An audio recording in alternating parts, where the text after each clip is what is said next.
Hi, and welcome to Blinn College. This is going to be a generic overview of how to use eCampus, so please do not pay attention to any dates that you might see or any specific course that I enter. It's just going to be a generic overview. So you should see your current courses under My Courses, or up here at the top, select a course. Just click on the course that you want to enter at the time. Over here is Office 365. This holds all of the Microsoft products such as Word, Excel, Access, PowerPoint, and so forth. So if your instructor wants you to type a paper in Word, all you have to do is go to Office 365 and open Word to access it. I'm going to go back. Buck email.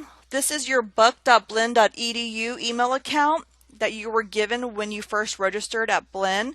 So every student has that email address. The only time I use this email address is in between semesters. Some students use it as their personal email account, which is fine, but some prefer to have their Yahoo or Gmail account. So if you don't want to check this email all the time, set it up to have those emails forwarded to another email account that you do check very often. But again, financial aid, the registrar, graduation specialist, they're the ones who are going to use this email quite a bit.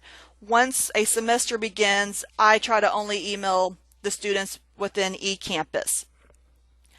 Under resources, we have links to the bookstore, disability services, the library, the learning centers, student services, the writing centers, and need help. That's if you need technical assistance within eCampus.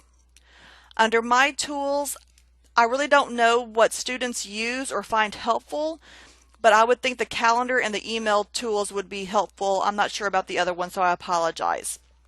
And I do not even know what a Wigio is, so I can't help you there either. So here is the email for eCampus. If you just click on the envelope and then click email, it will go to that part. And if you had a new email, you should see a red dot similar to this right here on the envelope. But to start a new email, just click on Compose. And then this is where it gets a little different than normal email. You'll click on Address Book, and I'm not going to do it because it will populate students' names, and I do not want, just for privacy issues, I don't want to show students' names. But you'll click on Address Book, and it should pre-populate with only people within that class that you're in. So if you want to email me, you will select the little box in front of my name, and then you'll click on the TO, and then you'll type your message. Type a subject, type your message. If you need to add attachments, it's down here, very similar to other emails, and hit send. Okay? This is for update alerts. This is used a lot by our IT department. If they know they're going to do an update to eCampus and eCampus will be down for a time period, they will make those announcements here. Or if there's school closures due to bad weather or whatever the case may be, it'll be alerts there. And this is if you set up your discussions to alerts. It would also, I think they would turn blue and green, I believe, but they'll just let you know that there's a new discussion post out there. But again, that's not that important. I'm going to go ahead and enter a course.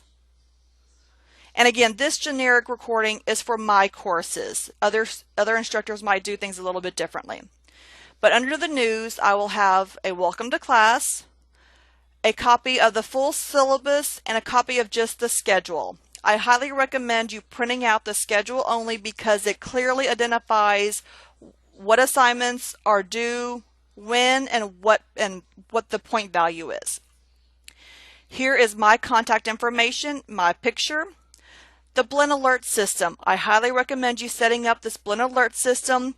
This will notify you if there is, if the campus is going to be closed due to bad weather, if there's a incident happening on campus for you to be aware of it. You can set it up as a text, as a phone call, or as an email, or all ways. There's a link right here.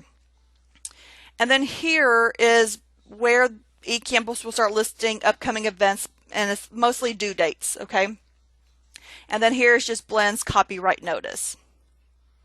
Here's a link to the Blend bookstore. Updates will show you when things should be getting near to be due. I don't always go by this because it's not 100% foolproof, so that's why I always suggest printing out the schedule only to stay on track with your due dates. Tegrity is what is used for recordings. This is what I use to record my lectures, but depending on the class, you might be using Tegrity to record your project or some other assignment.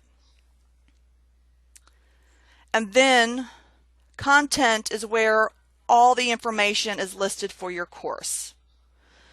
Again, for my courses, I have an orientation, and then I have 6 orientation assignments that must be completed.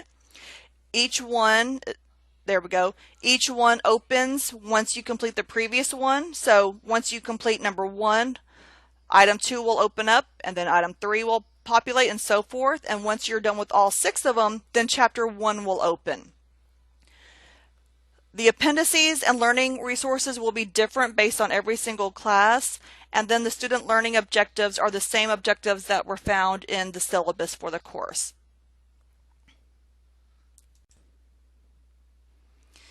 The Dropbox link up here shows you all of the Dropboxes that you'll be doing within the semester.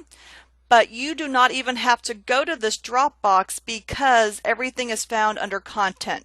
So as you see, there's a project Dropbox and a chapter 4 pronunciation list, and actually chapter 4 through 16 pronunciation list.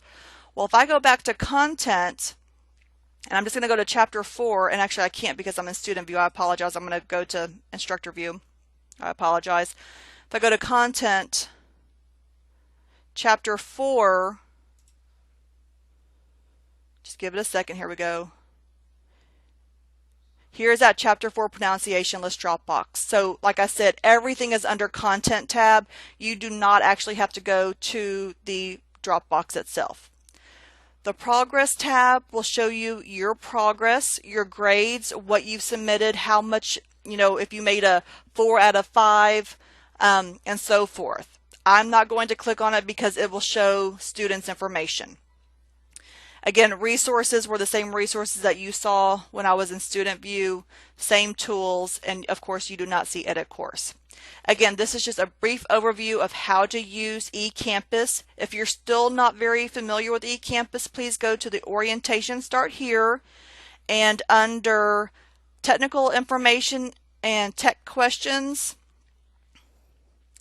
there are videos and screenshots of how to use eCampus. So here are files to view eCampus quick tips, eCampus tutorials, and those are also found under resources, need help.